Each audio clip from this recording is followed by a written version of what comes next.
तो ये अगर हम स्पिरिचुअलिटी के रूप में बात करें तो ये ब्रह्मांड, ईश्वर, इस पे बहुत रिसर्च हो चुकी।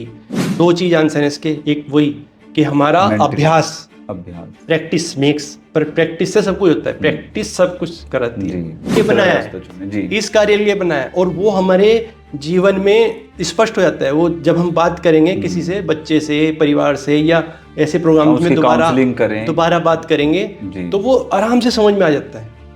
20 साल में हमें वहाँ एक दिन भी कोई प्रवचन, कोई लेक्चर, कोई मोटिवेशन दिया ही नहीं गया, कोई चर्चा ही नहीं हुआ, नो सेमिनार।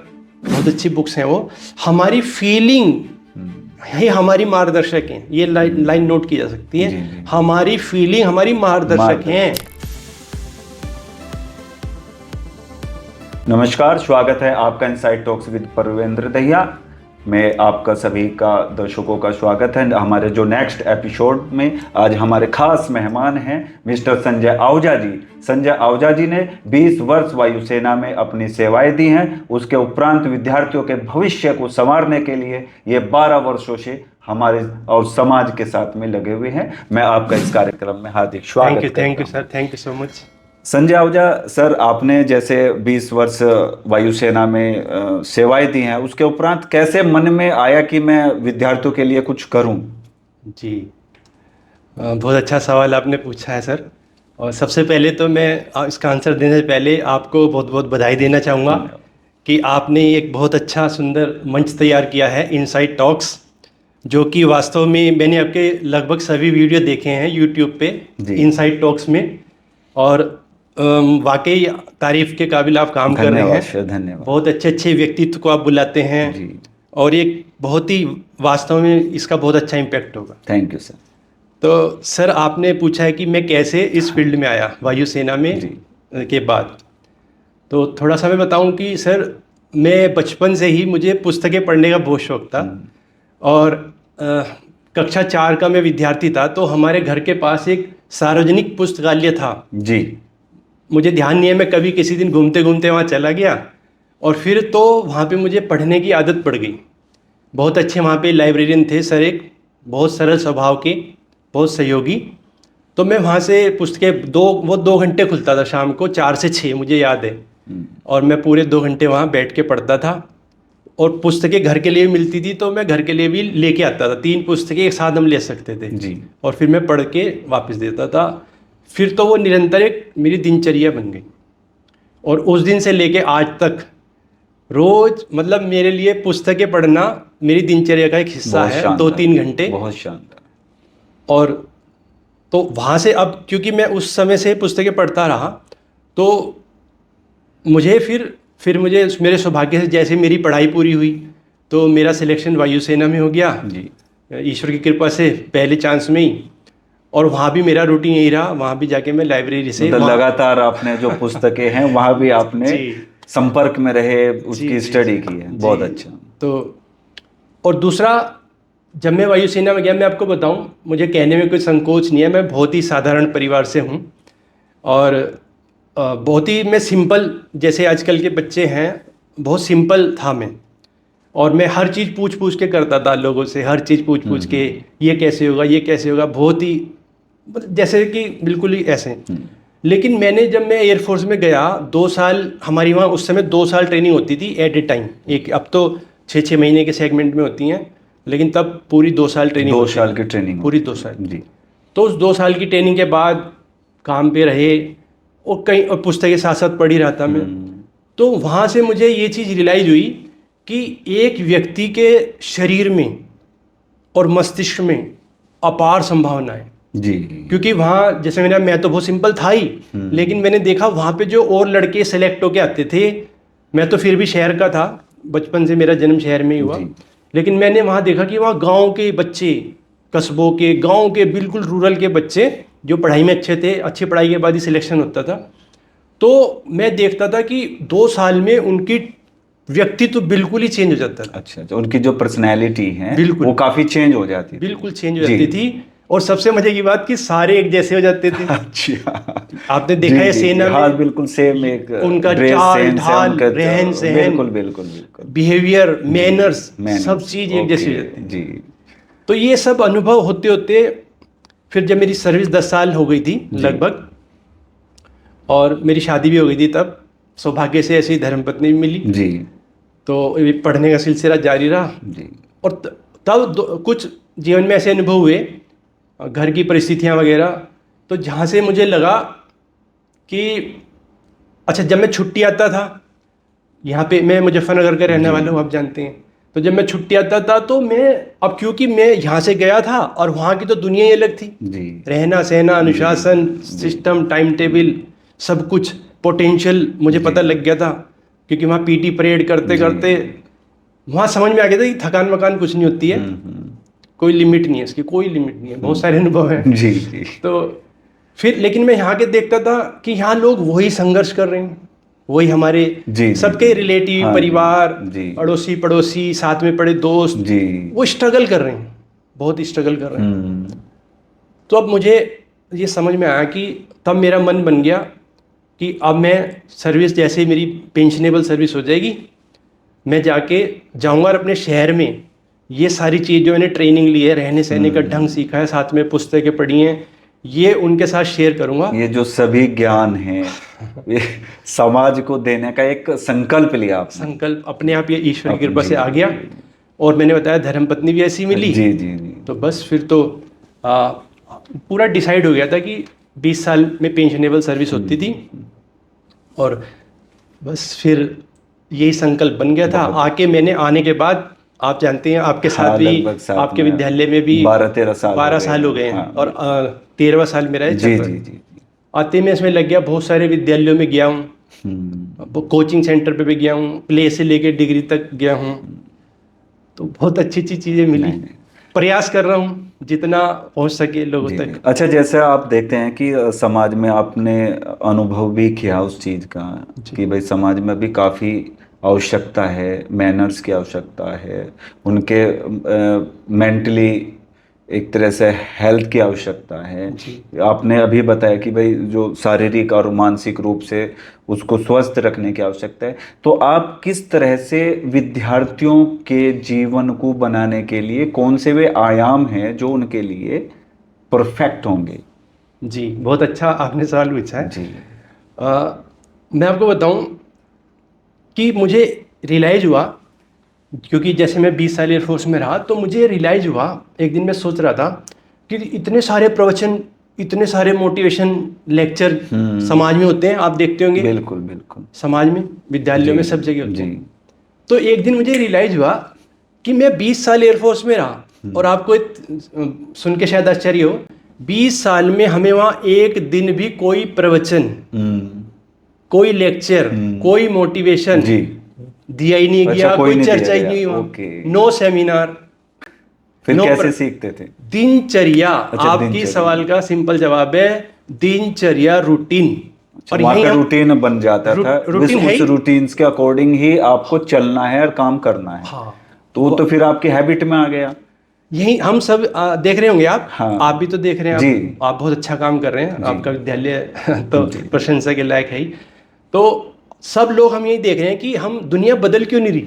अच्छा अच्छा अच्छा, प्रवचन हो गए, बातचीत हो गई, बातचीत हो गई, एक्शन पार्ट पे हम एक्शन पार्ट पे हम फेल हो जाते हैं, एक्शन हुआ ही नहीं। जी। और भागम भाग की लाइफ आप देख रहे हैं, जी। विद्यार्थियों के साथ भी इतना सिलेबस है उनका, आप, मैं तो देख रहा हूँ, आप भी देख रहे हैं कि उनको दोहराने तक का समय नहीं है।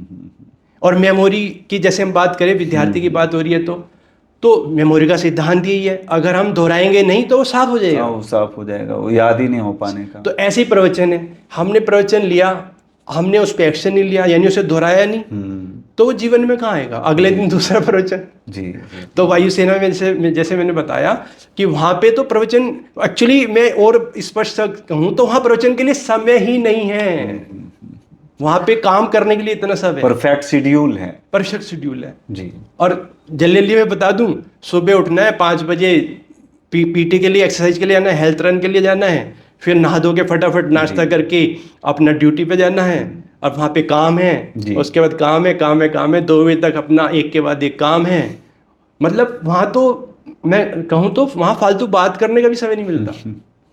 और कई बार तो आपको सुन के मतलब वहाँ पे हम एक दूसरे को कई बार ज़्यादा जान नहीं पाते, जी।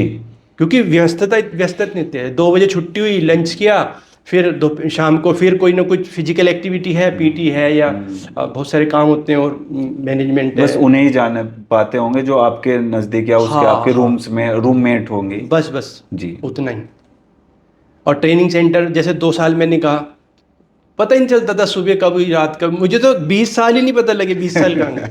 20 साल का ही नहीं पता लगा। हाँ, 20 साल जी कहीं नहीं जी। पता लगे। और आज मैं आपसे अभी चर्चा हो रही थी जब, एक मैं बहुत अच्छी लाइन आपको बताना चाहता हूँ, जो मतलब मेरे अंदर ही विचार आया है। जी। हो सकता है कैसा लगे। आज एक लाइन मैंने लिखी है अपनी डायरी में, जी।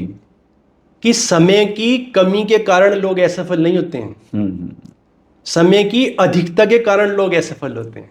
ज्यादा समय है ज्यादा समय है तो फालतू, सोचते रहते हैं, फालतू सोचने फालतू का। चीजों में उलझे रहते हाँ हैं, तो वे सफल नहीं होते हाँ, हैं। मैं इसे रिपीट करना चाहूंगा। जी। समय की कमी के कारण लोग असफल नहीं होते हैं, समय की बहुत अधिकता अच्छा। के कारण लोग असफल होते बिल्कुल हैं। बिल्कुल। आज जिनके पास में समय है, बस वो तो। अब सोचिए ना, अब मैं हाँ आपका ही बिल्कुल आपसे अच्छा बिल्कुल। उदाहरण मैं और क्या दूं, जी। कि आपने अपना रूटीन इतना सुबह शाम तक आपका फर्स्ट क्लास पैक कर रखा है कि वही आपके स्वभाव में दिखता है। जी। मैं आपको 12 साल से जानता हूँ, तो 12 साल में मैंने आपको कोई एक भी बात, एक भी वाक्य इधर उधर करते हुए देखा ही नहीं, सुना ही नहीं। कोई आप अपने लक्ष्य में लगे जी। रहते हैं, तो यही है। हम स्टूडेंट्स की बात करते हैं। स्टूडेंट्स को जैसे आजकल उसके दिनचर्या को हम कैसे प्रभावी बना सकते हैं? जी, उसका जैसे मैंने बताया, मैं बुक्स बहुत पढ़ता हूँ, और अब तो सोशल इंटरनेट का ज़माना है, यूट्यूब पे दुनिया भर की चीज़ें अवेलेबल हैं। आज के समय में ज्ञान की कोई कमी नहीं है, केवल वो ज्ञान हमें बच्चों तक पहुँच जाए और वो जीवन में अप्लाई हो जाए, ऐसे सिस्टम हमें क्रिएट करने हैं, सिस्टम। तो इसके लिए क्या है, एक माइंड की जो साइंस है, माइंड के जो ट्रेनर्स हैं वो बताते हैं, एक्सपर्ट, कि रोल मॉडल, इसके लिए हमें ये शब्द याद रखना है, रोल रोल मॉडल। मॉडल।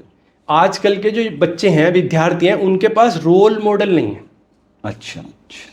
अब जैसे मैं फिर वही एयरफोर्स की अपनी एग्जांपल दूं, बढ़िया, हमारे पास रोल मॉडल है वहाँ, है ना, जैसे सीनियर, कैटेगरी वाइज हाँ, है, सीनियर जैसे सीनियर। सीनियर पोस्ट हैं, उसके अकॉर्डिंग हाँ, ये सब। अब मैं आपको एक बहुत अच्छी अपने जीवन का एक अनुभव बताऊंगा, अच्छा उससे सीखने का जी पॉइंट है, जी। कि हम पेरेंट्स ही बहुत सारी गलती कर रहे हैं, पेरेंट्स ही। तो मेरे रिलेटिव हैं, उनका बच्चे की कुछ समस्याएं थी, सुबह लेट उठना है सब, तो मैंने कहा चलो 1 महीना मेरे पास भेज दो इसको, जी मेरे जी। साथ रहेगा। तब मैं एयरफोर्स में ही था। बिल्कुल। तो वो 1 महीना मेरे साथ रहा, और मैंने उसको थोड़ा सा समझाया बुझाया, और फिर सुबह मेरे साथ उठता था वो 5 बजे, जो घर पे 9, 10, 11 बजे तक नहीं उठता था। और फिर मैंने उसको पीटी सिखाई, 1 महीना पीटी सिखाई, सब कुछ करा, उसने, उसे मजा भी आया। हर बच्चा, हर व्यक्ति अच्छा बनना चाहता है। जी बिल्कुल। एक भी व्यक्ति ऐसा नहीं है जो अच्छा अपना जीवन नहीं बनाना चाहता, एक भी व्यक्ति ऐसा नहीं। लेकिन 1 महीने बाद वो घर आ गया अपने, मेरे पास तो 1 ही महीने के लिए आया था। कुछ समय बाद बात हुई उनके पेरेंट्स से, तो उन्होंने कहा कि तो फिर वही 11 बजे तक, 9 बजे तक सोता है। हाँ, फिर वही उसी हैबिट में हाँ, रिटर्न हो लेकिन गए। अभी पॉइंट सुनिए। फिर मैंने उस बच्चे से पूछा कि भाई आपने क्यों अपना रूटीन बिगाड़ दिया, इतना अच्छा आपने पीटी सीख ली थी, इतना अच्छा टाइम टेबल सीख लिया था, सब कुछ। वो क्या बोलता है, वो बोलता है मेरे पापा बोलते हैं सुबह सुबह तुम सोते हो, ना हमें सोने देते हो। अच्छा। क्या जी। इतनी जल्दी, क्या 5 बजे उठने की क्या जरूरत है, 9 बजे उठ जाके पीटी कर लिया करो। अच्छा। तो समझे आप, हाँ, यानी कि यानी हमें पारिवारिक जो टाइम टेबल है वातावरण, वो डिस्टर्ब है। वातावरण, हाँ, हाँ, वातावरण। वातावरण। जी। अब आप विद्यालय में, मैं सभी विद्यालय में जाता हूँ, आप भी, इतना अच्छा हम बच्चों को तैयार करते हैं, संस्कार देते हैं, बहुत कुछ सिखाते हैं आप लोग, लेकिन उसे अगर वो वहाँ जाके रिवीजन, मैंने भी एक शब्द हाँ, बताया था, रिवीजन नहीं होगा उसका, वहाँ का तो वातावरण ही अलग है, जी। वहाँ का तो सिस्टम, वहाँ की बिल्कुल। एनर्जी अलग है, वहाँ की अलग है, फ्रिक्वेंसी वहाँ अलग तो है हो भाई। रहा ही अलग है। बिल्कुल। तो अब वो यहाँ 6 घंटे में जो हमने उसको चमका के घर भेजा, वो वहाँ जाके फिर बेकार हाँ, हो। फिर वो हो गया। जी जी। और ये जो हमारी भारतीय संस्कृति है, जैसे गुरुकुल, गुरुकुल को क्यों लोग याद करते हैं, क्योंकि गुरुकुल में बच्चा 24 घंटे वहीं रहता था, उसका दिन वहीं होगा, उसकी रात वहीं होगी, सारी एक्टिविटी करेगा वर्षों तक, जी तो वो उसके ब्लड में आ जाएंगे, उसके खून में आ जाएंगी, उसकी दिनचर्या में आ जाएंगी। बिल्कुल ये है। नहीं। तो बहुत सारी चीजें चर्चा करते रहेंगे। अच्छा, जैसे एक स्टूडेंट्स की हम बात करते हैं तो स्टडी, जैसे अध्ययन बच्चा करता है, पढ़ाई करता है, तो याद करने के बाद में वो भूल जाता है उसी चीज़ को। जब आपने बताया कि भाई उसको याद करना है, याद नहीं करेगा, तो क्या कुछ ऐसे टूल्स हैं या ऐसी प्रैक्टिस हैं या ऐसे एक तरह से आयाम हैं जिनको वो करके अपनी मेमोरी को और शार्प बना सकता है, और जो उसने याद किया है वो बिल्कुल परफेक्ट उसके कंठस्थ हो सकता है? जी, ऐसा कुछ आप देखिए सर, इसमें पहली बात तो ये समझने की, मेमोरी सबकी शार्प ही होती है, सबकी, लेकिन हम उसे वो यूज़ करेंगे तो वो अपना प्रभाव करेगी।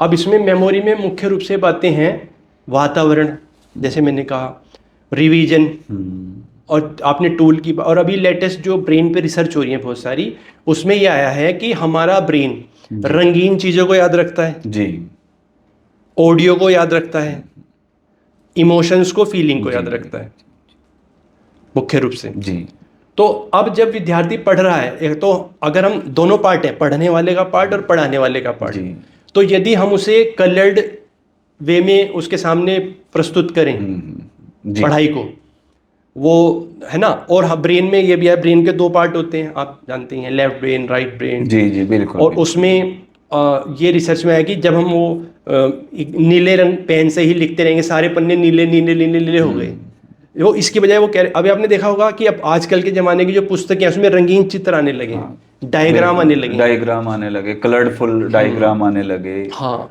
तो ऐसे ही हम अगर अपने क्लासरूम्स में ऐसे हम कलर्ड चार्ट्स का यूज़ कर सकते हैं। आजकल तो बहुत सारे साधन आ गए, प्रोजेक्टर आ गए हैं, तो यानी जितनी कलर्ड, और हाँ, ब्रेन की मेमोरी में और चीज़ें आई हैं कि वो जितनी बड़ी चीज़ होगी पिक्चर उतना याद रखेगा। जी, जी। इसका उदाहरण सिंपल है कि अगर हम ब्लैक एंड वाइट पिक्चर देखेंगे, सेम पिक्चर कलर्ड देखेंगे, किस में ज़्यादा मजा आएगा? हाँ, कलर्ड में ज़्यादा मजा आएगा। कि कौन सी ज़्यादा याद रहेगी? कलर्ड वाली ज़्यादा। अगर मान लो एक ब्लैक एंड वाइट जो पिक्चर है उसकी आवाज़ साउंड कम है, और एक का लाउड, सिनेमा हॉल में इतने लाउड क्यों लगाते हैं? हाँ, वो वॉइस उसकी जिंदगी भर वो डायलॉग याद रहते हैं, एक बार का सुना डायलॉग जिंदगी भर याद रहेगा। जी। और इसमें इमोशन का बहुत रोल है। अच्छा।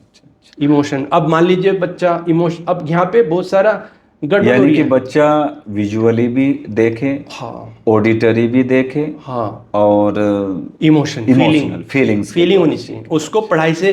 अब यानी कि तीनों चीजों का जब कॉम्बिनेशन होगा, तो तब उसकी मेमोरी स्टोर ऑटोमेटिकली हो जाएगी। जैसे वो पिक्चर जैसे एक बार कहते हैं चेतन अवचेतन मस्तिष्क है, वो उसी तरह से उसको, और शायद अवचेतन मस्तिष्क में उसके परमानेंट मेमोरी में जी जाए। और दोनों चीज़ पे काम करने की जरूरत है। अब जैसे बहुत सारे ये देखने में आ रहा है कि बहुत सारे बच्चों का छोटी क्लासेस में ही उनका कॉन्फिडेंस डाउन हो जाता है। कारण कि आपके नंबर इसमें कम आए हैं, आप इसमें कमज़ोर हो, आप इसमें कमज़ोर हो, आप इसमें कमज़ोर हो, जबकि कमज़ोर बच्चा नहीं था, सिस्टम था। लेकिन बच्चे के दिमाग में तो बैठ गया ना, मैं कमज़ोर हूँ, और उसे सब जो है परिवार में जो मान लो कई बार परिवार के भी, टीचर्स का भी कहीं ना कहीं रोल है बच्चे को, उसको अगर हम रियलाइज करा रहे कि भाई आप पढ़ाई में या इस सब्जेक्ट में, पर्टिकुलर सब्जेक्ट में कमजोर है। ये कहा भी जाता है कि भाई अगर कोई टीचर्स इफेक्टिव वे में पढ़ाता है तो उसका जो सब्जेक्ट इफेक्टिव वे में पढ़ाया जा रहा है उसमें वो ज़्यादा लर्न करता है, उसका इंटरेस्ट क्रिएट होता है। और बहुत से टीचर्स उसको अगर ज़्यादा इंटरेस्टिंग रूप से नहीं पढ़ा रहे हैं तो इसी तरह से वो इसका उस सब्जेक्ट के प्रति लगाव नहीं होता, लगाव नहीं। उसके सबसे बड़े थे उसकी आइडेंटिटी में बैठ गया ना। जी, जी, बच्चे की, उसके तो तीसरी क्लास में बैठ गया कि मैं मैथ में कमजोर हूँ। अब वो मैथ की क्लास में डरता रहेगा, वो मैथ की क्लास में मेंटली प्रेजेंट ही नहीं है। वो तो चाह रहा है कब घंटा बजे और छुट्टी हो। तो कहीं ना कहीं पेरेंट्स का भी रोल है, टीचर्स का भी रोल है कि भाई तुम कमजोर हो। बार जब उसके मन मस्तिष्क में उसको सेट हो जाता है भाई मैं कमजोर हूँ, तो उसको हम कैसे हटाएंगे, कैसे उसको उस चीज़ों को हम रिमूव करेंगे उसके माइंड से, कैसे वो फिर सर इसमें देखिए, पहले इसमें एक पॉइंट और भी मैं ऐड कर दूं पहले, कि केवल मैथ में कमजोर होने से नहीं जी, पॉइंट समझने का है, उसको घर में किसी चीज के लिए भी कमजोर बता दिया, अच्छा अच्छा अच्छा अच्छा अच्छा। तो उसके सॉफ्टवेयर में बैठ गया मैं कमजोर हूं। अब वो कमजोरी घर में मान लो जो गलती हुई थी, मान लो घर में उससे पानी का गिलास ले गिराने में गलती हो गई थी और तुम बेवकूफ हो, नालायक हो, कमजोर हो, तो वो उसका जो सॉफ्टवेयर में ही मैं नालायक बैठ जाएगा। माइंड में जो अब उसकी उसका मैथ भी प्रोग्रामिंग जानने है। लगेगा, उसकी अंग्रेजी भी जानने लगेगी, उसकी हिंदी भी जानने लगेगी, और वो जाने डाउन डाउन डाउन होगा। जी जी जी। पॉइंट पहले ये समझना है। तो गड़बड़ कहाँ हो रही है हमें, तो इसका आपने कहा कैसे ठीक करें, तो एक तो हमें देखना पड़ेगा कि उसे कहाँ से निगेटिविटी मिल रही है, निगेटिविटी कहाँ से मिल रही है, वो निगेटिविटी वहाँ से बंद हो जो उसके सेल्फ इमेज को खराब कर रही, आइडेंटिटी को खराब कर रही। इसमें वही माता पिता का बहुत बड़ा रोल है, घर के वातावरण का रोल है, टीचर का भी रोल है। और इसमें सर जो हमने एक फीलिंग फैक्टर की बात की थी मेमोरी में, पढ़ाई में, तो बच्चा पहले कोई भी व्यक्ति मोटिवेटेड होगा तब वो उसे करेगा रुचि से जी। इसमें एक बहुत अच्छी लाइन मनोविज्ञान की किताब में दी हुई है, interest is the mother of memory. Interest is the mother of memory. Okay. Interest is the mother of memory. अगर रुचि नहीं है ना, हाँ।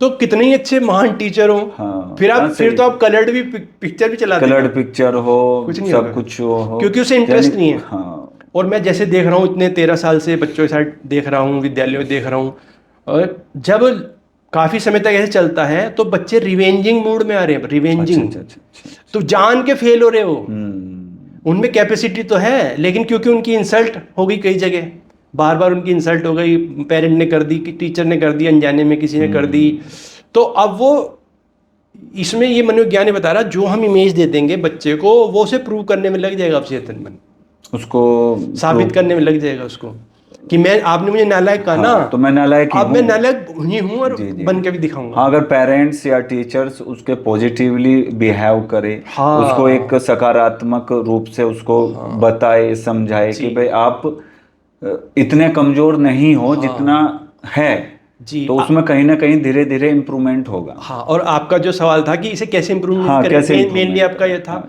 तो फिर वही, मैं गुरुकुल में जितना मैं जानता हूँ, मैं तो गुरुकुल में पढ़ा तो नहीं, लेकिन जितना मैं बुक्स में पढ़ा हूँ, सुनता हूँ, समझता हूँ, गुरुकुल में हमें बच्चों को छोटी उम्र से ही ईश्वर से जोड़ा जाता था। ये शब्द बहुत इंपॉर्टेंट है, मैं सोच के आया था आपसे डिस्कस करूंगा। स्पिरिचुअलिटी, अध्यात्म, हमारे देश की सबसे बड़ी ताकत अध्यात्म और स्पिरिचुअलिटी है जी। तो वो हमें गुरुकुल में पहले ही बताया था कि आप ईश्वर की संतान हो जी, आपको ईश्वर ने बनाया। जब ईश्वर की संतानें हैं तो ईश्वर के जो गुण है वो आपके अंदर हैं, आपके अंदर हैं जी। तो है ना, मेरा कॉन्फिडेंस हमने आप बढ़ जाए, मैं इतनी महान चीज का अंश हूं जी, बिल्कुल। तो मेरी सेल्फ इमेज इतनी बड़ी बना, और फिर साथ साथ और बताया जा रहा कि आपको जन्म क्यों मिला है, आपको जन्म महान कार्यों के लिए मिला है, महान कार्यों के लिए, उसका एक क्राइटेरिया बढ़ गया। और इसमें एक फैक्टर हो रहा है सर कि जैसे हमने हमारा तो कल्चर बदल गया ना, विदेशी की वजह से बहुत सारा कल्चर बदल गया। हमारे यहाँ आचार्य शब्द होता है, आचार्य जो आचरण, जिसका आचरण ऐसा है कि वो आचार्य बनेगा। और जो मैंने अभी रोल मॉडल कहा, तो सर पहले जो बच्चे होते थे गुरुकुल में या हमारे भारतीय संस्कृति की बात करें, उनके रोल मॉडल ही आचार्य थे। ऐसे बैठना है, ऐसे खाना है, ऐसे चलना है, ऐसे अध्ययन करना है, ऐसे पूजा करनी है, ऐसे ईश्वर को याद करना है, ऐसे समाज की सेवा करनी है। तो वे उन्हें देख देख कर सीखते, सिंपली बन जाएगा। तो ऐसे जैसे स्टूडेंट्स को फिर मान लिया डॉक्टर बनना है, इंजीनियर बनना है, साइंटिस्ट बनना है, तो साइंटिस्ट बनना है, डॉक्टर एपीजे अब्दुल कलाम के जीवन परिचय को जाने, उनकी एक्टिविटी को अपनाएं। अगर आपको महान नेता ही बनना है, जो भी बनना है, उनको रोल मॉडल आप, उनके जो ग्रेट लीडर हैं, ग्रेट साइंटिस्ट हैं, ग्रेट टीचर्स हैं, आप उनको फॉलो करना शुरू कर देंगे तो उनके जो एक अच्छी आदतें हैं वे सब हम उनसे सीख कर ऑटोमेटिकली रह जाएंगे। मैं आपको एक साइंटिफिक जो रिसर्च है वो बताता हूँ, अच्छा पॉइंट। हमारे सबके ब्रेन में बाय बर्थ मिरर न्यूरॉन्स होते हैं, मिरर न्यूरॉन्स। ये देखिए, ये तो अब हमारी पढ़ाने के सिस्टम आ गए, विद्यालय आ गए, ईश्वर ने हमें बनाया ना, मानव को बनाया है, तो ईश्वर ने पहले ही मिरर न्यूरॉन्स ब्रेन में डाल दिए हैं। क्यों डाल दिए? यानी कि देखकर। हाँ, क्योंकि ईश्वर ने हमें जन्म दिया, तो अब हम मान लो उसमें तो विद्यालय नहीं थे, गुरुजी नहीं थे, किताब नहीं थी, तो ये व्यक्ति जिएगा कैसे? तो ये देख देख के ही देख सीख देख कर जाएगा, प्रतिबिंब बना लेता देख था। देख के ही सीख जाएगा कि अच्छा रोटी ऐसे बनाते हैं, हाँ। वो रोटी बनाना सीख जाएगा। जी। कपड़े ऐसे पहनते हैं, वो कपड़े पहनना सीख जाएगा। नहाते ऐसे, वो नहाना सीख जाएगा। लकड़ी का मेज ऐसे बनाते हैं, वो देख के सीख जाएगा। जी, जी। मिरर न्यूरॉन्स अपने आप काम करेंगे। जी। लेकिन अभी हमें बच्चों के पास वो कुछ और ही देख रहे हैं, हम उन्हें वो चीज प्रोवाइड नहीं करा पा रहे जो हम उन्हें बनाना चाह रहे हैं, जो हम वो बनाना दिखा नहीं पा रहे। जी जी। अब जैसे मैं बहुत सारे फंक्शंस में सब जाता ही हूँ, आप भी देखते हैं। अब हम महापुरुष जी का, किसी महापुरुष का जन्मदिन आया, हमने महापुरुष का जन्मदिन मना लिया, माला चढ़ा ली। वो महापुरुष बनना कैसे, वो तो बच्चे को पता ही नहीं लगा। हाँ, वो जानकारी नहीं मिल पाई। हमने कब बताया कि ये महापुरुष ये करता था, ऐसे उठता था, ऐसे जागता था, ये दिनचर्या थी, ये खाता था, ये नहीं करता था, तब तो उसे पता लगेगा। उसे रास्ता ही नहीं पता लग रहा ना महापुरुष बनना कैसे। केवल हम उसके जन्म कब हुआ, कहाँ हुआ, हम कौन तो- इसके माता पिता थे, ये कैसे हाँ सिंपल है। ऊपरी स्तर से, लेकिन उसकी जो दिनचर्या रही, जो उसकी आदतें रही, जो उसका चरित्र रहा, उन चीजों के बारे में डिस्कशन करें तो कहीं ना कहीं उसके अंदर भी वही मिरर, जो न्यूरॉन्स आप बता रहे हो, प्रतिबिंब, वो देखकर उनको कहीं अपने ना आप कहीं सीख लेगा, सीख ऑटोमेटिकली सीख लेगा। और बेसिकली हमें ये सिखाना है लोग, बच्चों को, कि कैसे जीना है। अच्छा अच्छा। हमें जीना ही तो सिखाना है हाँ, बच्चों जीना को। सिखाना हमें है। बेसिकली बच्चों को सिखाना क्या है, स्वस्थ कैसे रहना है, सिंपल। बिल्कुल। तो जब वो देखेगा मेरे पिताजी क्या खाते हैं, माताजी क्या खाती हैं, दादा क्या खाते हैं, दादी क्या खाते हैं, और खाएगा। देखिए हाँ, खाएगा बच्चा तो फिर अभी, जब मैं आपको एक बहुत अच्छा अनुभव बताऊं। मैं एयरफोर्स में ही था तब, और मैं बुक्स पढ़ता रहता था। तो जो साथी लोग थे, अब उन्हें पता लग गया था मैं ऐसी पुस्तकें पढ़ता हूँ, ऐसी मैं बात भी करता था, भाई जो पढ़ेंगे वही बात करेंगे। तो वो मेरे से एक पूछने लगा, सर जूनियर था, कि मेरा छोटे बच्चे ने बड़ा परेशान कर रखा। मैंने कहा क्यों? कह रहे जब भी फ्रिज खोलता है कोल्ड ड्रिंक निकाल लेता है, कभी फ्रिज खोलता है कुरकुरे निकाल लेता है, अच्छा। चिप्स निकाल लेता है। अच्छा, मैंने कहा मेरा बच्चा जब भी फ्रिज खोलता है कभी सेब निकाल लेता है, कभी दूध निकाल लेता है, मेरा बच्चा फ्रिज खोलता है। तो और वो बात किसकी कर रहा था? 2.5 साल के बच्चे की। अब 2.5 साल का बच्चा बाजार से कोल्ड ड्रिंक ला के फ्रिज में थोड़ी नहीं, रिफिल जो कौन कर आपके रहा है? फ्रिज में है वही वो देख रहा है, वही वो लेगा। अब मेरे बच्चे के जो घर पर फ्रिज है उसमें फ्रूट्स हैं, मिल्क है, लाखों क्रीम है, ये सारी चीजें। तो बच्चा तो हाँ, बात हो जाएगी ना, बिल्कुल, आचरण से सीखेगा। आचरण से आचार्य तो विद्यालय के लिए हो गया, हाँ, घर में तो आचरण से सीखेगा आचरण ना से सीखे। हमारा। और इसलिए वो मनोविज्ञान में बोलते हैं कि जो हम बच्चों को कहेंगे वो नहीं करेगा बच्चा, जो देखेगा वो करेगा। क्योंकि मिरर न्यूरॉन्स बहुत तगड़ी चीज है सर। ये मिरर न्यूरॉन्स अपना काम करेगा ही, करेगा। आप उसे रोक भी नहीं सकते। अच्छा, जैसे आप लगभग 12 वर्षों से सक्सेस कोच के रूप में, ट्रेनर्स के रूप में, मेंटोर के रूप में आप काम कर रहे हैं, विद्यालयों में काम कर रहे हैं जी। ऐसी क्या क्वालिटीज स्टूडेंट्स के अंदर आनी चाहिए जिनको वो अपनाकर सक्सेस हो सके, अपने जीवन में वो ज़्यादा और ऊंचाइयों को छू सके? सर सबसे इसके लिए बढ़िया वर्ड है अनुशासन। ओके। सबसे पहला शब्द है अनुशासन। और सबसे सरल मैं बताऊं, मेरी एक बार पोस्टिंग वहाँ हुई अंडमान निकोबार में। कार निकोबार है, अंडमान निकोबार से भी आगे कार निकोबार है। अंडमान से और 12 घंटे पानी की यात्रा होती है अलग। तो वहाँ पे ना बिना फैमिली के रहते हैं हम लोग, छोटी सी जगह है। तो वहाँ पे दिन इतना लंबा लगता है, काम भी बहुत ज़्यादा नहीं है। तो वहाँ पर लोग परेशान हो जाते हैं टाइम काटने के लिए कई बार। लेकिन मेरा सौभाग्य रहा कि मुझे पुस्तकें पढ़ने का बहुत शौक था। तो वहाँ मैंने ये अनुभव किया, 2 साल की वहाँ पोस्टिंग होती थी। तो वहाँ मैंने अनुभव किया कि यदि हम अपना सुबह से लेकर रात को सोने तक 1-1 मिनट का शेड्यूल बना लें, 1-1 मिनट का। पढ़ा तो बहुत था ये सब मैंने बुक्स में, लेकिन वहाँ मुझे प्रैक्टिकली वो जीने का अवसर मिला। और वहाँ मैंने देखा कि लोग फ्री होने के बाद, ड्यूटी के बाद अपना प्लेइंग कार्ड से ताश खेलने में 4-4 5-5 घंटे व्यतीत करते थे, कैरम बोर्ड अपने अपने तरीके से व्यतीत करते थे। लेकिन क्योंकि मैंने बहुत सारा दिन पहले ही कर रखा था, तो मैंने अपना सुबह उठने से लेकर रात को सोने तक 1-1 मिनट मैंने वहाँ और पुस्तकें पढ़ी जी, और मौका मिला। और एक्सरसाइज मैंने वहाँ खूब की जी, खूब एक्सरसाइज की, अपनी बॉडी को बहुत फिटनेस को बढ़ाया, प्रकृति को एंजॉय किया, काम को सीखा, जो अपना सर्विस का काम था सब, दोस्तों के साथ ये बैठ के अच्छी चर्चाएं की। तो कहने आप पॉइंट ये था विद्यार्थी का, सिंपल है, सुबह से लेके रात को सोने तक मैं सबको यही बताता हूँ। अपना रजिस्टर ले लो, एक लॉन्ग रजिस्टर ले लो और उसमें अपना टाइम आधा, एक लाइन मतलब आधा घंटा भरते चले जाओ और अपने कार्य में लग जाओ जी। और उसमें यहाँ एक मैं पॉइंट अंडरलाइन करना चाहूँगा, जहाँ क्योंकि हमारी जो टॉक होती है ना सर, अधिकतर डीप में नहीं जा पाते जी। और जब तक हम डीप में नहीं जाएंगे तो वो फिर वो पूरी बात समझ नहीं आएगी। तो बार बार ये हम उनमें सुनते हैं मोटिवेशनल लेक्चर कि लक्ष्य बनाओ, लक्ष्य होना जरूरी, लक्ष्य है। तो लोग लक्ष्य का मतलब कोई एक लक्ष्य समझ लेते हैं, कोई पैसे का लक्ष्य समझ लेता है, कोई विद्यार्थी 90% नंबर लाने का लक्ष्य समझ लेता है, बस नहीं। लक्ष्य में वैरायटी ऑफ लक्ष्य आते हैं। स्वास्थ्य का लक्ष्य, हमारी फिटनेस का, क्योंकि हेल्थ होगी तभी तो वो लक्ष्य पाएंगे।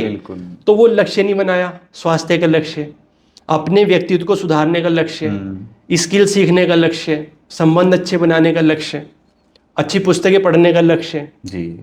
क्योंकि वही अच्छा उदाहरण ही देते हैं जो एक्सपर्ट हैं कि अब कार का केवल एक पहिया बढ़िया होने से कार बढ़िया नहीं चल सकती। चारों पहिए हैं उसके, सारे पहिए भी बढ़िया होने चाहिए और भी इंजन भी बढ़िया होना चाहिए। इवन हॉर्न ना हो तो अच्छा, बताओ बढ़िया गाड़ी हॉर्न ना हो तो आपको धीरे धीरे चलानी पड़ेगी, बहुत चला ही नहीं पाएंगे आप बढ़िया तरीके से। हर चीज का महत्व है जी। तो ये सारी चीजें विद्यार्थियों को बताने की जरूरत है कि उनको किस चीज पे काम करना है जी। और स्वास्थ्य से हमारे वेद ग्रंथों में सब दिया हुआ है, पहला सुख निरोगी काया। अभी बताओ कितने लोग निरोगी हैं, हेल्थ को कितना टाइम दे रहे हैं, खाना पीना ही सब गड़बड़ है। अगर हेल्थ को टाइम दे, अपने डाइट को टाइम दे, कहीं ना कहीं हम बीमारियों से बच सकते हैं। हाँ, क्योंकि हमारा जो देखिए सर, शरीर एक मशीन है, मशीन ही तो है जी। और मशीन ही फिट नहीं है। हाँ जी। अगर आज भी मैं तो पढ़ता ही रहता हूँ, मैं और कोर्स कर रहा हूँ, भी अच्छे कोर्स कर रहा हूँ, मैंने एडमिशन लेते रहता हूँ, करते रहता हूँ। अब भी? हाँ, अब भी करते रहता हूँ, बहुत अच्छा। चाहे कोर्स एडमिशन लेके करता हूँ, नहीं तो वैसे ही मैं पढ़ता रहता हूँ। तो उसमें ये आया है हेल्थ चेकअप, अपना हेल्थ मतलब खुद का हेल्थ चेकअप। तो वो हेल्थ ही नहीं है, लोगों की हेल्थ ही फिट नहीं है। हेल्थ में 4 चीज़ आती हैं, आपको पता ही है, physical health, mental health, social health, spiritual health. जी जी जी जी। पहले तो मशीन ठीक होगी ना, हम किसी मशीन से 100% कैसे एक्सपेक्ट करते हैं? कार की सर्विसिंग ही नहीं हुई, इतने साल हो गए, अभी इतनी अच्छी अच्छी बात बता रहे एक्सपर्ट, सुन के हैरान हो मुझे, मैं खुद पे भी अप्लाई करता हूँ तो हैरान हो जाता हूँ। अगर कोई व्यक्ति चाहे चेक करना, कि ध्यान से चेक करे कि कितने साल हो गए इसको, जब वो 1 घंटा चुपचाप शांति से बैठा, चेक करके देखिए, कुछ ना कर, 1 घंटा खाली चुपचाप बैठा हो शांति से। 1 घंटा भी ज्यादा लग रहा हो तो आधा घंटा ही ढूंढ ले साइलेंस के साथ, हाँ, चुपचाप बिना कुछ किए। और सर ये है, और बच्चों को हमें यूनिवर्स से जोड़ना है, बहुत सारी चीजें। हम यूनिवर्स से तो कट ही गए हैं, हमारा सोर्स सब कुछ वहीं से है ना। अच्छा, जैसे आप वायुसेना में रहे, कभी ऐसा मौका मिला कि भाई एकदम अलर्टनेस हो जाओ कि भाई युद्ध या इस तरह से, कभी ऐसा कोई वाक्यांश आया? हाँ, ऐसा 2-3 घटनाएं ऐसी हुई हैं 2-3 समय, मतलब उसमें ज़्यादा डिटेल में तो क्या जाऊँगा, मतलब जैसे वो कारगिल के समय हुआ था। अच्छा, तो रात को कारगिल के समय थे उस नहीं, समय मैं तो एयरफोर्स में अलर्टनेस, हाँ, और वही बता रहा हूँ कि एयरफोर्स जो है बॉर्डर पे तो नहीं लड़ती मोस्टली, पायलट वगैरह जाते हैं बस। तो मैं बता रहा हूँ कि जब कारगिल के समय अपना रात को ड्यूटी खत्म करके और बस सोने के लिए चले गए थे हम सब लोग 10-10:15 बजे। फिर सडनली वो हमें स्टाफ ने आके इतना बोला कि उठो, क्या हुआ? वहाँ ऐसे सिस्टम होता है कि कुछ नहीं, अपना सामान पैक कर लो, जाना है कहीं, क्योंकि वो बताते नहीं ना कहाँ जाना है, क्या करना है, कुछ नहीं, बस जाना है तो जाना है। अब फटाक से अब अपना भाई, हमारा भी उसमें नाम आया उसमें, तो बस पैक करके हम चले। ट्रेन में बैठे हुए, ये नहीं पता अभी हमें कहाँ जाना है जी। फिर ट्रेन से उतरने के बाद पता लगा हम कहाँ गए। फिर उसके बाद हम मतलब 10-15 दिन खूब लगे रहे, अपना मेहनत जो भी हमारा रोल था, ड्यूटी थी, करते रहे। और हाँ, ऐसे दिन देखे हमने, मतलब दिन क्या, ऐसे समय होता है कारगिल के समय। और भी एक समय था, ओप्स पराक्रम शायद अलग था। तो उस समय सर, वही तो मैं बता रहा हूँ, ये अनुभव जो मुझे प्रेरणा मिली यहाँ के समाज के लिए, विद्यार्थियों के लिए, कि हमने शरीर की वो क्षमताएं देखी अपने।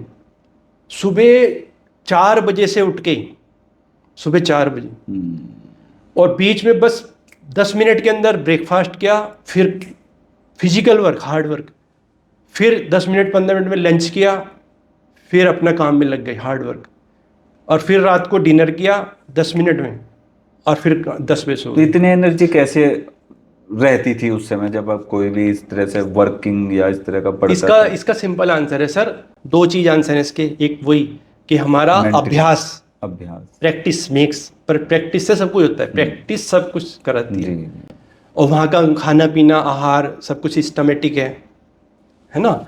और वहाँ का वो, इसलिए तो हमारी डेली पीटी परेड इसलिए तो होती है कि हमारी अच्छा, डेली पीटी परेड होती है, फिजिकल डेली डेली होता है। डेली होता है।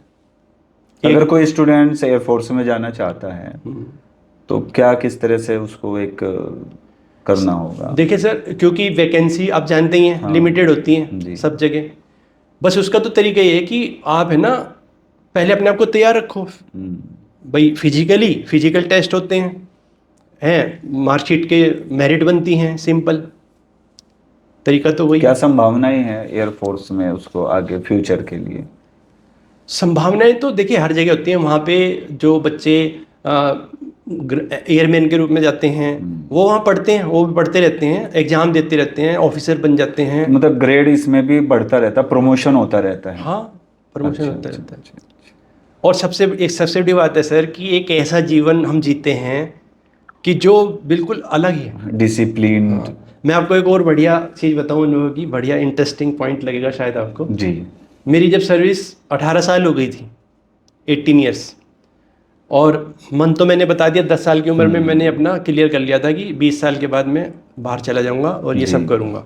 उसी हिसाब से जब मेरी 10 साल सर्विस हो गई थी, पहले मैं बुक पढ़ता था, फिर मैं और फोकस हो गया था केवल माइंड की या पर्सनैलिटी बुक्स पढ़ने में, तब से लगातार। तो जब मेरी सर्विस 18 साल हो गई थी तो एक विचार आया एक दिन बढ़िया, कि जैसा मैं एयरफोर्स के अंदर गया था ऐसा ही बाहर जाऊंगा वापस, फिजिकली मेंटली जी।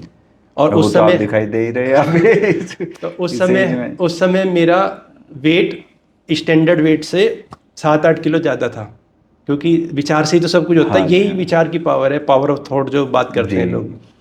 7-8 किलो ज़्यादा था, और तब मैं जो ड्यूटी के रूप में पीटी परेड होती थी वो करता था, और कभी मूड हुआ तो शाम को घूमने चले जाता था। लेकिन जिस दिन ये विचार आया 2 साल पहले, तो बस फिर मैंने ठान लिया अब मुझे वापस जैसे जाना था एयरफोर्स में, जब मैं 20 साल 21 साल की एज में था, वैसे ही वापस जाना है। फिर मैंने रेगुलर अपनी एक्सरसाइज अपनी सेल्फ की, और पीटी परेड में मैं फिर स्पेशली वॉलेंटली बोलता था मैं जाऊंगा पीटी में, परेड में स्पेशली मैं जाऊंगा। और पूरे मन से मैं उस समय उन 2 साल तो और पूरे मन से पीटी परेड परफेक्शन अपने अंदर लाता रहा। और जब मेरा रिटायरमेंट का टाइम आया, मैं बिल्कुल जितने स्टैमिना के साथ गया था उससे ज़्यादा के साथ वापस आया। एनसीसी की है आपने? एनसीसी भी किया मैंने। क्या अनुभव उसका, जो एनसीसी का अनुभव काम आया कुछ? हाँ सर, अनुभव हमेशा काम आता है, कैसा भी अनुभव हमेशा काम आता है। तो उसका कुछ बेनिफिट मिला आपको? हाँ पक्का, उसके मार्क्स मिलते हैं, सर्टिफिकेट तो जो स्टूडेंट्स एनसीसी या इस तरह से अपर सी सर्टिफिकेट या कौन से सर्टिफिकेट की ज़्यादा उसकी वैल्यू होती है? मेरे ख्याल से ए के 2 मार्क्स मिलते हैं, बी के 4, सी के 6। वो जो मेरे ग्रेजुएशन में जाकर मिलती है। जी, सी तो ग्रेजुएशन में जाकर। हाँ, जो जैसे भी है, मतलब उस समय था, मुझे अब लेटेस्ट मुझे नहीं पता, लेकिन उसके मार्क्स मिलते हैं। मार्क्स के अलावा सर कॉन्फिडेंस, सब कुछ चीज़ें ट्रेन हो गई ना हम। और एक बहुत अच्छा शब्द मैं और शेयर करना चाहूँगा, जब मैं आज सोच रहा था पॉडकास्ट आपके साथ फिक्स हो गया था। देखिए सर, ये बोलते हैं ना, ये व्यक्ति असफल है, ये भी स्टूडेंट असफल है, ये व्यक्ति असफल है, ये सफल है जी। इसके लिए सुटेबल 2 वर्ड हैं जी। उन्हें हम सफल और असफल ना कह के इसको हम कहेंगे प्रशिक्षित और अप्रशिक्षित। ओके। ट्रेंड एंड अनट्रेंड जी। जो भी व्यक्ति सफल है वो ट्रेंड है, जो भी व्यक्ति असफल है वो अनट्रेंड है। उसको ट्रेंड कर दो जी जी, वो भी सफल हो जाए। सिंपल है। बिल्कुल। नहीं, बहुत जी। तो देखिए दर्शकों, मैं आपको बताना चाहता हूँ, हमारे साथ में जो आज के कोच हैं, मेंटोर हैं, वास्तव में 12 वर्ष का अनुभव और उससे भी ज़्यादा, लगभग 12 वर्ष का उन्होंने जो किताबें पढ़ी हैं उसका अनुभव एयरफोर्स में लेते हुए आज समाज के लिए और विद्यार्थियों के लिए ये लगे हुए हैं। मैं अंत में यही चाहूँगा कि कुछ संदेश अपने उनके पेरेंट्स को आप क्या देना चाहेंगे ताकि वे भी उस सीख को लेकर अपने विद्यार्थियों, अपने जो बच्चे हैं उनको वे ज़्यादा और अच्छा बेहतर बना सकें। सर देखिए, मैं तो यही संदेश देना चाहूँगा सभी विद्यार्थियों को भी जी। और उनके माता पिता को भी और उनके गुरुओं को भी, मतलब अध्यापकों को भी, सबको मैं यही संदेश देना चाहूँगा। जैसे मैंने अभी बताया, मैं उसे रिपीट करूँगा कि कोई भी बच्चा असफल नहीं है, वो अप्रशिक्षित है। अप्रशिक्षित है, उसको ट्रेनिंग की आवश्यकता है। उसके लिए आप ट्रेनिंग की उपलब्ध कराएं, उसको प्रशिक्षण की तरफ ले जाएं, बजाय कि खाली उस पर लेबल लगाने के कि ये नालायक है, ये बेकार है, और ये मिथ में न जाएं कि उसके पास दिमाग कम है, उसकी मेमोरी कम है। ऐसा कुछ नहीं है जी। केवल उसकी दिनचर्या पे काम करके, और आज जैसे मैंने बताया, ज्ञान की कोई कमी नहीं है। आप जैसे अनुभवी लोगों की कोई कमी नहीं है, प्रशिक्षण की कोई कमी नहीं। जी। लेकिन हमें प्रशिक्षण के महत्व को समझना है। अच्छा। और बच्चे का एक एक मिनट प्रशिक्षण में लगाएं, वो तैयार हो जाएगा। जी।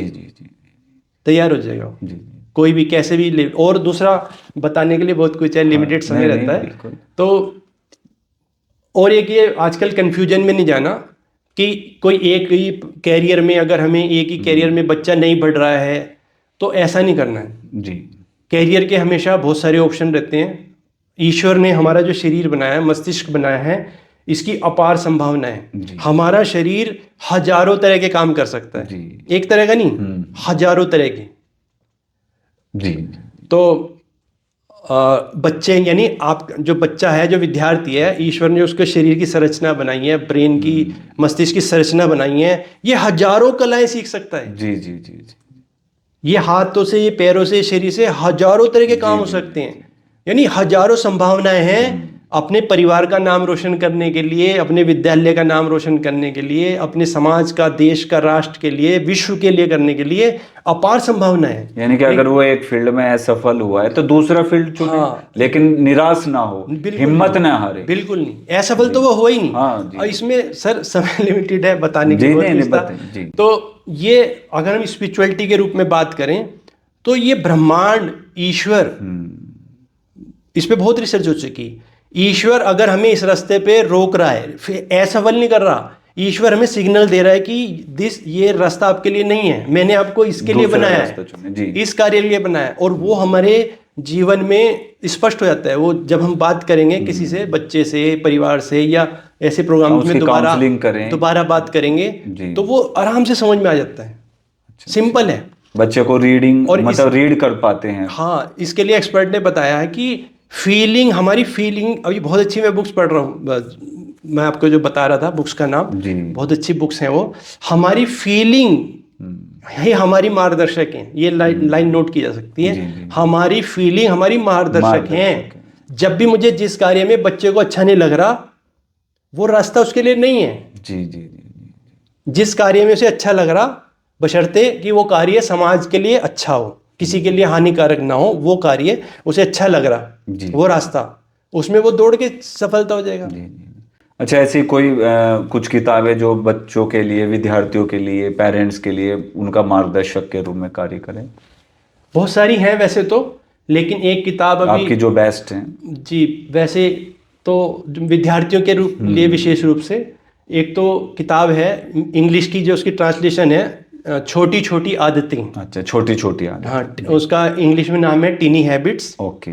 और इंग्लिश में छोटी छोटी आदतें। क्योंकि आजकल अधिकतर बच्चे, माता पिता, हम लोग आदतों से ही तो परेशान हैं। हम यही तो चाहते हैं बच्चे की आदत बदल जाए। आदत तो उसमें सब दिया हुआ है कि आदतें बनती कैसे हैं। एक्चुअली ये सारी चीजें हमें, ये सारे काम आचार्यों को करने पड़ेंगे, माता पिता को करने पड़ेंगे। बच्चे, क्योंकि गड़बड़ वहाँ हो जाती है कि वातावरण नहीं मिलेगा। जैसे मैंने उदाहरण दिया अभी मेरे रिलेटिव के बच्चे का, अगर हमने इसे तैयार कर दिया, वो फिर उसी वातावरण में चला जाएगा। वो फिर हमें ना वातावरण के अनुसार हम व्यक्ति बनता है। व्यक्ति का निर्माण वातावरण करता है, तो हमें वातावरण बनाना है, व्यक्ति अपने आप तैयार हो जाएंगे। मैंने अभी एयरफोर्स का एग्जाम्पल इतना सारा दिया कि आप किसी को भी एयरफोर्स में जो चला गया हाँ तो वो तो फिर ऐसे फिट होना ही fit है, होना ही है। कोई ऑप्शन उसी नहीं के है। एटमॉस्फेयर में वो हाँ वो फिर फिट हो जाएगा, सेट हो जाएगा। सेट हो जाएगा। हमें वातावरण को बदलना है, जी उसके लिए बहुत सारी पुस्तकें, टीनी हैबिट हो गई, बहुत सारी बुक्स हैं जी जी। विद्यार्थी की, और टाइम मैनेजमेंट की बुक्स हैं, टाइम मैनेजमेंट, ओके। और विद्यालय से सीखें, बहुत कुछ जी है नहीं, बताने के लिए तो। ठीक है और आपने जी। बहुत अच्छा प्रोग्राम मैं रखा है। आपका जो हमारे खास मेहमान हैं आदरणीय श्री संजय आहूजा जी, जो कि अब मेंटोर और कोच का कार्य कर रहे हैं विद्यार्थियों के लिए, पेरेंट्स के लिए, समाज के लिए, मैं आपका बहुत बहुत आभार व्यक्त धन्यवाद करता सर। हूं कि आज आपका मार्गदर्शन हम सभी को मिला है। धन्यवाद। और सभी दर्शकों से मैं निवेदन करूंगा कि इस तरह के पॉडकास्ट को सुनने के लिए आप चैनल को सब्सक्राइब करें, लाइक करें। बहुत बहुत आभार, धन्यवाद। धन्यवाद सर। थैंक्स। और इसमें सर एक मिनट, सभी दर्शकों से मैं निवेदन करूंगा, यदि आपको ये पॉडकास्ट अच्छा लगता है तो आप ज़्यादा से ज़्यादा शेयर करें। और सर हमारे बीच में संजय आहूजा सर हैं, आपको इनकी जो बताई हुई बातें को आपको अच्छी लगी हैं तो दूसरा पॉडकास्ट के लिए आप इसमें कमेंट करें और चैनल को सब्सक्राइब करें। धन्यवाद, थैंक यू।